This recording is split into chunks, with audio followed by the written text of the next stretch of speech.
Saya, Cikgu Saibatul Islamiah binti Rosli dari SMK Sungai Pusu akan berkongsi amalan baik saya, iaitu meningkatkan kemahiran memerihalkan dengan contoh menggunakan CAM AI. Okey, murid faham semasa guru mengajar tetapi tidak dapat menjawab di dalam peperiksaan. Murid suka mengingat fakta panjang kerana bab ini terlalu banyak fakta yang perlu diingati murid. Rasional CAM AI ialah untuk membantu murid mengingat teks panjang di mana kaedah konvensional tidak lagi sesuai untuk Gen Z.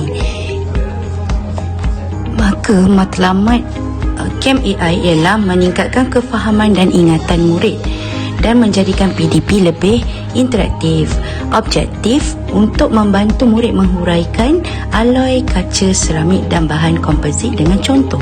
Okey, pelaksanaan projek melibatkan 3 minggu intervensi. Pengawalan dan pemantauan melibatkan pemerhatian berstruktur terhadap PDP di kalangan murid, soal selidik murid dan juga ujian pra dan pos. Melalui perbandingan ujian pra dan pos, terdapat peningkatan sebanyak 68% di mana menunjukkan penggunaan CAM AI sangat relevan.